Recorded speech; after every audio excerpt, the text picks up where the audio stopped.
Welcome दोस्तों, एक बार फिर आपका स्वागत है आपके अपनी यूट्यूब चैनल दिशा क्लास स्टडी पर, जो हमेशा कुछ ना कुछ नया, कुछ ना कुछ बेहतर, कुछ ना कुछ स्पेशल आप लोग लेकर के आता रहता है।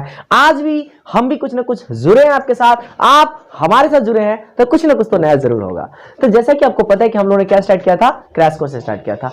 भले ही पता नहीं सर का मन में क्या हुआ कि मतलब उन्होंने नाम जो भी डाला क्रैश कोर्स का, आई डोंट नो, मुझसे एक बार पूछे थे, ठीक है, बट मैंने उनसे एक बार बोल दिया कि सर मुझे नहीं पता इसके बारे में, आई डोंट नो, आपको जैसे क्लास देना है आप दे दीजिए, मेरा काम है क्लास देना, आपको यूट्यूब पर देना है आप दे सकते हैं, ठीक है, बस मैंने दे दिया। अब आज कल या परसों मैंने शायद देखा था क्लास में युधिष्ठिर क्रैश कोर्स, तो मैंने सर से पूछा था कि सर ऐसा की बात है क्यों युधिष्ठिर क्रैश कोर्स, तो युधिष्ठिर क्रैश कोर्स लग गया। हम कहे जो पता नहीं, आई डोंट नो, उनका माइंड है, पता नहीं। और इतनी बातचीत अभी नहीं हो पा रही है व्यस्तता के कारण से, इसलिए सर से बातचीत भी नहीं हो पाती है, तो इसलिए नहीं पता। चलिए कोई बात नहीं, आशा करते हैं आप लोगों को अच्छा लग रहा होगा। Thank you so much for your everything, for supporting us, okay. And now एक प्रॉब्लम सा आ गया है, जैसे में कि बच्चे लोग बोलते हैं कि शायद सर आप जो कुछ पढ़ाते हैं ना तो बोर्ड पर लिखा मत कीजिए, पहले से लिख कर रख लिया कीजिए और उसको बस लिखने के बाद समझा दिया कीजिए। तो सही है, आप जो बोल रहे हो ज्यादा टाइम लगता है उनके हिसाब से, तो आप बोल रहे हो सही है, मुझे भी लगता है कि हाँ लिखने के बाद ज्यादा टाइम लगता है, लेकिन मैं एक बात इसलिए मैं लिखता हूं ना कि ऐसा कुछ भी हो जो मेरे अंदर है, सारा का सारा चीज मैं आपको दे रहा हूं, ठीक है, वो सारा का सारा चीज आपको मिल जाता है, ठीक है। गलत भी लिखता हूं वो भी आपके सामने में, सही भी लिखता हूं वो भी आपके सामने में, इससे आपको जज करने में क्षमता ज्यादा बढ़ेगी, ठीक है। लेकिन फिर भी अगर किसी बच्चे को लगता है कि नहीं सर पहले से लिख करके तब रिकॉर्डिंग करके फिर समझाने के लिए हमारे पास आइए, तो हाँ इसमें मेरा ही फायदा है, समझ में आ रही बात, कोई बात नहीं, मैं यह भी करूंगा। अगर ऐसा चाहिए तो हम भी कमेंट कर सकते हैं, हम आपके कमेंट पर फोकस करेंगे। कमेंट कीजिए, लाइव चैट में नहीं बात कर रहा हूं, लाइव चैट देखने का उतना समय नहीं आता, वो बहुत सारे मैसेज देते हैं, आप कमेंट में जो लिखते हैं वो आपका रीडेबल लगता है, तो आप कमेंट कीजिए, हम आपको उस टॉपिक पे सारे के सारे सॉल्यूशन देंगे। और जैसा कि आज निशा से बता रहे थे कि मैपिंग का भी क्लास चाहिए उन लोगों को, मैप देखने में प्रॉब्लम्स होते हैं, कोई बात नहीं, हम अपना मैप लेकर के, हम अपना ग्लोब लेकर के आएंगे, हम सारी की सारी बात आपको पढ़ा देंगे। शायद हो सकता है मंडे सेशन में आपको मिल जाए, मंडे सेशन कुछ दिन से बंद है लेकिन हाँ स्टार्ट होगा, बिकॉज ऑफ समथिंग, आपको बता नहीं सकते कि किस सिचुएशन से गुजर रहा है। मेरा भी एग्जाम स्टार्ट हो चुका है, एक सब्जेक्ट का एग्जाम हुआ है, फिर से अभी 6 सब्जेक्ट बाकी है, 6 नहीं सॉरी 5 सब्जेक्ट भी बाकी है, उसका एग्जाम होना बाकी है। सो लेट स्टार्ट, बिना कोई देर के हुए चलिए चलते हैं आज की क्लास में। तो जैसा कि आपको पता है कि हम लोगों ने क्या शुरू किया था, क्रैश कोर्स में पढ़ रहे थे खनिज संसाधन के अंतर्गत। खनिज संसाधन के अंतर्गत हम लोगों ने खनिज का वर्गीकरण देखा था। खनिज के वर्गीकरण के अंतर्गत मैंने आपको क्या समझाया था कि पूरी की पूरी मैप बना करके आप लोगों को दिखा दिया था कि पूरा का पूरा दक्षिण पश्चिम जो कुछ भी होता है सारा का सारा मैंने आपको समझा दिया था, ठीक है। आज हम लोग को जो स्टार्ट करना है, जैसा कि जो शुरू वाला का फर्स्ट क्लास जिन्होंने क्या होगा उनको टॉपिक का नाम याद होगा, धात्विक खनिज। इसका नाम क्या था, धात्विक खनिज, जिसमें आपको बताए थे लॉ और अल्लॉ, हमको इसके बारे में पढ़ना है।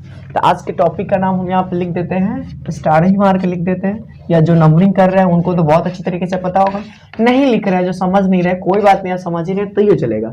धात्विक खनिज, धात्विक खनिज लॉ, मतलब हम धात्विक खनिज के अंतर्गत किस टॉपिक पे बात करेंगे, सबसे पहले लॉ अयस्क पे बात करेंगे। किस पे बात करेंगे, लॉ अयस्क पे बात करेंगे। इसको डबल मार देते हैं, लॉ अयस्क, लॉ अयस्क, आज हमारा लॉ अयस्क हो जाएगा। तब एक बात जरा गौर से देखिएगा तो आपको पता चलेगा, जब हम बात कर रहे हैं लॉ, तो लॉ का मतलब क्या हो जाता है हमारा, लोहा। देखो एक बात और यहां पर ध्यान दो, लॉ और लोहा, बात आ रही समझ में, एगो लॉ होता है, हिंदी का वर्ड समझो, एगो लॉ होता है, लॉ का मतलब होता है जो आग की लपटें जो निकलती है ना उसका लॉ बोला जाता है, ठीक है। लेकिन यहाँ पे लौ है, कहने का मतलब क्या, मतलब ये लोहे की बात कर रहे हैं, समझ रहे बात। तो लौ का मतलब क्या, लौ का मतलब क्या हो जाएगा आपका, लोहा हो जाएगा। तो आज की दुनिया में अगर मैं बात करूं तो कोई भी ऐसा चीज इलेक्ट्रॉनिक चीज है कि कुछ भी अगर तुम देख लो, संभवतः मानव की जरूरत है जो कुछ भी है उसमें सबसे बड़ा उपयोगिता किसका है, तो लोहे का है। अगर लोहा नहीं होता तो कोई भी मशीन इतनी आसानी से नहीं बन पाते हमारे पास, क्या बन पाते, नहीं, एक सिंपल चीज नहीं बन पाता हमारे पास। तो लोहा जो है आज मानव की सबसे बड़ी जरूरत बन चुकी है। ऐसा हम कहना बिल्कुल अतिशयोक्ति नहीं होगी कि एक लोहा ही है जो औद्योगिक क्रांति का सबसे मुख्य साधन है। उद्योग की जननी अगर हम कहना चाहें तो हम कह सकते हैं लोहा को। अगर लोहा नहीं होता तो आज कोई भी औद्योगिक चीजें आपके सामने उपस्थित नहीं होती, ठीक है। चलिए हम इसके बारे में थोड़ा सा पॉइंट लिखते हैं, आप फिर समझेंगे। तो किसके पॉइंट लिख रहे हैं हम लोग? लॉ अयस्क का पॉइंट लिख रहे हैं। समझ में आ रहा बात? चलिए इसका पॉइंट लिखते हैं। लॉ अयस्क आधुनिक सभ्यता के रीढ़। सबसे पहली बात आप लोगों से पूछा जाएगा कि आखिरकार हमारे पास आधुनिक सभ्यता के रीढ़ अगर औद्योगिक क्रांति के अंतर्गत देखें तो हमारे पास क्या होगा? तो लोहा होगा। तो पहला नंबर पॉइंट हम अगर लिखेंगे तो क्या लिखेंगे? लोहा आधुनिक सभ्यता की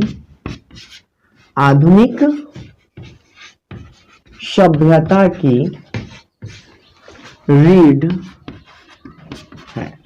देखो आप लोग इंग्लिश में सुनते होगा backbone, BACKBON, backbone BONE। Backbone का मतलब क्या हुआ? रीढ़ की हड्डी। मतलब किसी भी चीज का अगर संरचना तैयार करना है तो उसको सबसे मजबूती वाली चीज को तैयार करना पड़ेगा। तो इसीलिए मैंने बोला क्या, बैकबोन कहने का मतलब किसी भी चीज की खड़ा होने की, शक्ति होने की, मजबूत होने की जो ताकत होती है वो बैकबोन कहलाता है। तो लोहा आधुनिक सभ्यता की क्या है? रीढ़ है। अगला मैं आपको लिखाऊंगा, इसमें क्या लिखूंगा? यह उद्योगों की जननी है। यह उद्योगों की जननी है। तीसरा का नंबर पॉइंट में लिखाऊंगा तो लोहा खानों से शुद्ध रूप में नहीं प्राप्त होता, नहीं निकलता, लिख लीजिए, निकलता है, बल्कि लौह अयस्क के रूप में प्राप्त होता है। ठीक है, अगला इसको समझेंगे हम। ठीक है, ये 3 पॉइंट है हमारे पास, इसको समझते हैं। उन्हें एक बार इसी टॉपिक के अंतर्गत एक मुख्य पॉइंट लेकर हम फिर पढ़ेंगे। मैंने पहले आपको क्या समझाया कि लोहा आधुनिक सभ्यता की रीढ़ है। कहने का मतलब क्या, आधुनिक सभ्यता में ज्यादातर जरूरतें की चीजें मानव के द्वारा बनाया जा रहा है, प्राकृतिक वस्तुओं की सहायता से मानव अपना वो जरूरतें पूरा कर रहा है कि नहीं कर रहा है? तो जितने भी आधुनिक वस्तुएं उसमें ज्यादातर मुख्य लोहा का बना हुआ है। क्या चीज का बना हुआ है? लोहा का। एक नॉर्मल अपना गेट बंद करते तो गेट बंद करने के लिए जो होती है क्या करते हैं, उसको किल्ली लगाते हो, तो भी क्या है? लोहा का प्रयोग कर रहे हो। कर रहे कि नहीं कर? लोहा में जितने प्रकार है उस प्रकार में क्या है, लेकिन लोहा है वो हमारे लिए, है कि नहीं? नॉर्मल आप साइकिल का प्रयोग करते हो, उसमें भी लोहा का प्रयोग कर रहे हो। कर रहे कि नहीं कर रहे? भले उसमें अंतर है, लोहा के प्रकार में जो अंतर आता है वो प्रकार है, अंतर है, मैं मानता हूं, लोहा तो है। तो आधुनिक सभ्यता की रीढ़ हम कह सकते हो तो किसको कहेंगे हम लोग? लोहा को कहेंगे।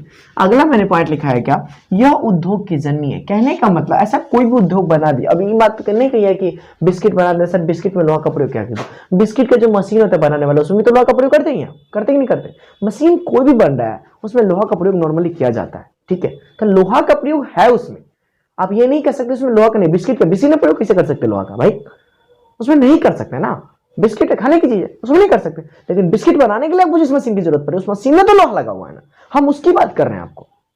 इसीलिए बोला क्या, यह उद्योगों की जननी है। अगला मैंने लिखा है क्या, लोहा खानों से शुद्ध रूप में निकलता है, नहीं निकलता है, बल्कि लौह अयस्क के रूप में प्राप्त होता है। अब बात यहां पर समझनी होगी कि सर जितने भी हमारे पास है, आप लोग 9th क्लास में 2nd नंबर चैप्टर में आप लोगों को पढ़ना था, पूरे के पूरे उच्चावच और स्थिति के बारे में पढ़ना है। आप लोगों को पढ़े होइएगा तो ये बात पूरी तरीके से समझ में आएगी जो मैं अब भी समझाने वाला हूँ। देखिए पहाड़, पठार और जो स्थल है, इस तीनों की प्रकृति के बारे में आप लोगों को उसी 2nd नंबर चैप्टर में पढ़ना था। ठीक है, तो इस 2nd नंबर चैप्टर में आप लोग जो पढ़े होंगे उनको पता होगा कि आखिर पठार से किस रूप में निकाला जाता है लोहा। अगर इसमें भी नहीं पढ़े तो मैंने उस दिन शायद पिछले वीडियो में मैंने आपको सजेस्ट किया था कि have to read the chapter 9 of class 8 science subject का क्लास 8 का चैप्टर 9 चैप्टर पढ़ लीजिए। 9 या 10 चैप्टर, इसमें भी 8 या 9 10 3 चैप्टर में बोल रहा हूँ, इसी बीच में कोई ना कोई होगा। तो साइंस में बढ़िया तरीके से आप लोगों को निक्षेपण के बारे में सारी की सारी चीजें के बारे में पढ़ा रखा है। ठीक है, और नहीं तो 8 क्लास का ज्योग्राफी मस्त है, कहीं से भी पढ़ सकते हैं, यू कैन। आपको ऐप भी उपस्थित है, आप जाकर के प्ले स्टोर से ऐप भी डाउनलोड कर सकते हैं। सर को हम बोल देंगे, ऐप का लिंक आपको डाउनलोड करने के लिए बोल देंगे, उसमें सारे के सारे फ्री ऑफ कॉस्ट उपलब्ध है। लेकिन एक चीज है, क्या कहते हैं, हो सकता है क्लास 8 का ज्योग्राफी में थोड़ी सी प्रॉब्लम है, उसमें ऐप में भी बढ़िया से बुक नहीं है, पढ़ने में दिक्कत होगा, लेकिन हाँ जिन्हें अच्छे से पढ़ने आता है वो पढ़ लेंगे आसानी से। थोड़ा सा अक्षर अक्षर कहीं उड़ा उड़ा हुआ है तो इसमें दिक्कत है। तो ये सारी की सारी चीज पढ़ने थे, ठीक है। तो लोहा किस रूप में प्राप्त होता है, आखिर का पठार क्या होता है, पहाड़ क्या होता है, ये सब चीज पढ़ना है आप लोगों को, लेकिन शायद आप लोग मिस कर लें, कोई बात नहीं, 7th क्लास में पढ़ना था। चलिए ध्यान दीजिए, लोहा खानों से शुद्ध रूप में नहीं निकलता बल्कि लौह अयस्क के रूप में प्राप्त होता है, ठीक है। तो लोहा खानों से किस रूप में प्राप्त होता है, खनिज के रूप में प्राप्त होता है, मतलब किस रूप में, लौह अयस्क के रूप में प्राप्त होता है। फिर हम लोग उसको क्या करते हैं, शुद्ध करते हैं, और शुद्धिकरण विधि के द्वारा हम लोग क्या करने किया जाता है, लोहा की प्राप्ति किया जाता है। और इसके बारे में कहाँ पढ़ना है, तो क्लास 12th में केमिस्ट्री में आप लोग को पढ़ना पड़ेगा, शायद ऑर्गेनिक में ही है, इनऑर्गेनिक के अंतर्गत आप लोग को पढ़ना है। अगला टॉपिक हम आप लोगों को बताएं, तो चलिए हम लोगों ने तो ये नॉर्मली देख लिया, लेकिन अगर मैं बात करूं पूरे भारत की, तो भारत में अगर लोहा की बात करें तो भारत में लगभग लोहा कितना है, इसके बारे में बात करते हैं। भारत में पाए जाने वाले लोहे के प्रकार के हिसाब से हम अगर बांटे तो क्या होगा, चलिए इस पर भी एक पॉइंट लिख लेते हैं। मतलब एक तो मुख्य पॉइंट के अंदर सब पॉइंट के अंतर्गत हम पॉइंट लिखने जा रहे हैं। एक जैसे शुद्धता के आधार पर भारत में पाए जाने वाले लोहे के प्रकार, शुद्धता के आधार पर भारत में पाए जाने वाले लोहे के प्रकार, इसको आप एक मान सकते हैं, और इसके अंतर्गत जो सब पॉइंट लिखेंगे उसको आप ये वाला एक मान लीजिए, ठीक है। तो भारत में पाए जाने वाले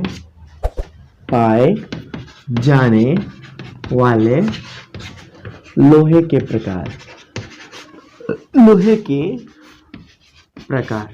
तो प्रकार के आधार पर भारत में जो पाया जाता है, नॉर्मली जितने भी व्यक्ति 10th क्लास में पढ़ रही है, नॉर्मल क्वेश्चन उन लोगों के पास होगा, नॉर्मल सवाल है, और उन सबको यह बात पता होगा कि कौन कौन सा प्रकार हमारे भारत में पाया जाता है। पहला प्रकार हो जाता है आप लोगों का हेमाटाइट, क्या जाता है, हेमाटाइट। दूसरा जो हमारे पास आ जाता है वो है आप लोगों का मैग्नेटाइट, हमारा क्या है, मैग्नेटाइट। सी नंबर की मैं बात करूं तो सी नंबर में आप लोग को मिल जाएगा, उसको कहते हैं लिमोनाइट, क्या बोलते हैं इसको, लेमोनाइट, नीमोनाइट, लिमोनाइट। ये 3 प्रकार भारत में मुख्यतः पाए जाते हैं, ठीक है। तो आप लोगों से पूछता है कि लोहे के प्रकार में सबसे बेस्ट क्वालिटी कौन सा है, तो आपका हो जाएगा आपका हेमाटाइट, फिर उसके बाद मैग्नेटाइट, फिर उसके बाद क्या आता है, लिमोनाइट, ठीक है। तो इस सब के बारे में आप लोग को मुख्यतः पढ़ना नहीं है इस चैप्टर में, ठीक है, बस इतना आप लोग को जानना था, ठीक, इतना जान लीजिए, एग्जाम के लिए बेहतर है, क्रैश कोर्स कर रहे हैं, उससे ज्यादा जानने की कोई जरूरत नहीं। अब हमको यह जानना है कि भारत में लगभग कितना % लोहा पाया जाता है, अगर हम विश्व की तुलना करें तो भारत में अगर मैं बात करूं तो भारत में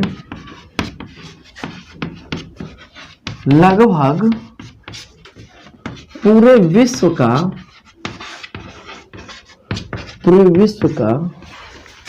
1/4 लोहा पाया जाता है, 1/4 लोहा पाया जाता है। तो इस हिसाब से तो हम कह सकते हैं कि लोहा उत्पादक में हमारा भारत क्या है, समृद्ध है, बिल्कुल सही है।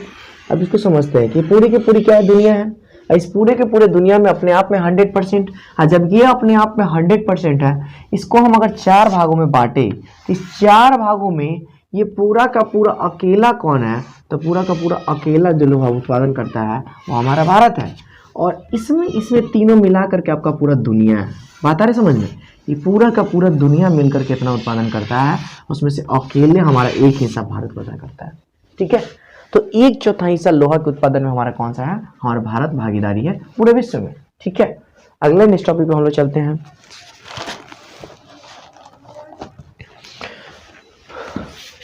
अब लौह अयस्क का वितरण हम लोग को पढ़ना है, क्या पढ़ना है, लौह अयस्क का वितरण। ये जो लौह अयस्क है हमारे पास भारत में कितने आधार पर कहाँ कहाँ पाया जाता है, अब इसको देखना पड़ेगा। लौह अयस्क का वितरण, लौह अयस्क का वितरण, अब इसके आधार पर हम लोग चलते हैं और पॉइंट लिखेंगे। चलिए लिखते हैं। देखो नॉर्मली अगर मैं बात करूँ तो वैसे में भारत में लोहा के प्रत्येक राज्य में पाया जाता है। लोहा जो एक ऐसा अयस्क है ना, मतलब लोहा जो एक ऐसा वस्तु है ना जो संभवतः प्रत्येक राज्य में कुछ ना कुछ मात्रा पाया जाता है, लेकिन हमको उसके बारे में विशेष रूप से जानना है जो अधिक मात्रा में उत्पादन करते हैं हमारे भारत में। ठीक है, तो हमको उसके बारे में जानना चाहिए। ठीक है, तो वैसे प्रत्येक राज्य में 28 का 28 राज्य, 28 राज्य के शासी प्रदेश के बारे में डिस्कस कर चुके हैं क्लास में आपको। तो ये टोटल के टोटल 28 के 28 राज्य में 9 के 9 शासी प्रदेश में कहीं ना कहीं लोहा का प्रकार पाया जाता है, कोई ना कोई प्रकार पाया जा रहा है, लेकिन किस रूप में सबसे ज्यादा पाया जा रहा है, कहां पर पाया जा रहा है, इसके बारे में हम लोग डिस्कस करते हैं। ठीक है, चलिए इसके बारे में डिस्कस करते हैं। अगर हम बात करें लोहा के प्रकार की, भारत के कुल भंडार का 96% कर्नाटक, छत्तीसगढ़, उड़ीसा, गोवा और झारखंड राज्यों में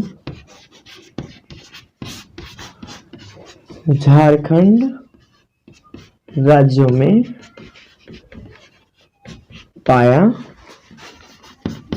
जाता है। ठीक है, ध्यान दीजिए मैंने क्या लिखा है आप लोगों को। अगर हम भारत में खनिजों का लॉ इसके वितरण के बारे में पढ़ें तो नॉर्मली पूरा का पूरा 100%, तो 4% में अन्य आ गया, लेकिन 96% हिस्सा जो पाया जा रहा है आप लोगों का वो हो गया कर्नाटका, दूसरा हो गया छत्तीसगढ़, तीसरा हो गया उड़ीसा, चौथा हो गया गोवा, पांचवा हो गया झारखंड। इन सारे राज्यों को मिलाकर के अकेला जितना लोहा उत्पादन करता है वो टोटल 96% हो जाता है। बात है समझ में? और 4% में ही अन्य राज्य आते हैं या अन्य केंद्रशासित प्रदेश आते हैं। बात है समझ में? तो वहां पाया तो सब जगह जा रहा है, कुछ ना कुछ मात्रा तो है, लेकिन उस समय सबसे बेस्ट क्वालिटी का और सबसे ज्यादा मात्रा उत्पादन करने वाला राज्य कौन सा है? यही कर्नाटक, छत्तीसगढ़, उड़ीसा, गोवा और झारखंड। ठीक है, अब चलिए इस सब के बारे में मुख्य रूप से हम लोग को पढ़ना है और मुख्य रूप से पढ़ते हैं।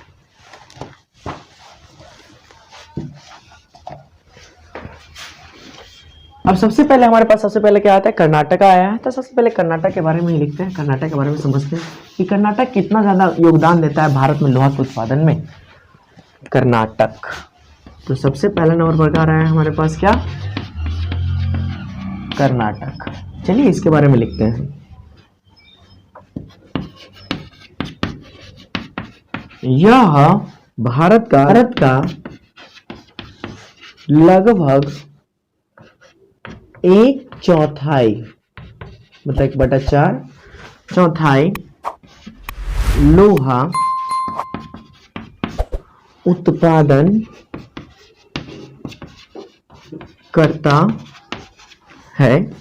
नेक्स्ट पॉइंट इसके अंदर लिखे,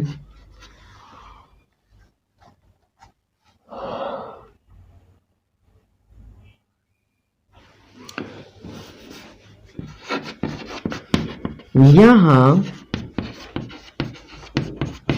बेल्लारी, हासपेट तथा संदूर नाम है, संदूर प्रदेश, संदूर क्षेत्र प्रदेश बोल सकते हैं, कोई दिक्कत नहीं। संदूर क्षेत्रों में लौह अयस्क की खाने हैं, लौह अयस्क की खाने हैं। ठीक है, अब ध्यान दीजिए, हमने पहला नंबर पॉइंट आपको लिखा है कर्नाटक के अंदर। ये भारत का लगभग कौन सा चीज, 1/4 हिस्सा आप लोग को लोहा उत्पादन करके देता है। ठीक है, सबसे ज्यादा मात्रा में। अब मतलब जिस प्रकार से देखिए पूरे विश्व में भारत खुद अकेले 1/4 हिस्सा दे रहा है, उसी प्रकार से भारत में कर्नाटक 1/4 हिस्सा दे रहा है। और इसमें भी कर्नाटक में कौन सी जगह पर? तो कर्नाटक में सबसे ज्यादा मात्रा में बेल्लारी हो गया, हासपेट हो गया, तो संदूर प्रदेश में इन सबसे ज्यादा मात्रा में कोयला के उत्पादन किया, सॉरी लोहा का उत्पादन किया जाता, लोहा का उत्पादन किया जाता। चला हाथ लग रहा है।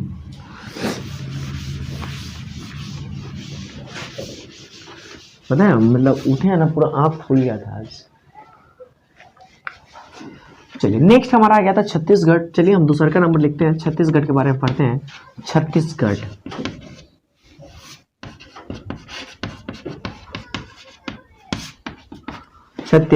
चलिए छत्तीसगढ़ के बारे में लिखें। यह देश का दूसरा लौह उत्पादक क्षेत्र है, दूसरा लौह उत्पादक क्षेत्र है अगर जो 20% लोहा उत्पादन करता है। ठीक है, यहां लौह उत्पादक क्षेत्र में लौह उत्पादक क्षेत्र में दांतेवाड़ा दुर्ग जिला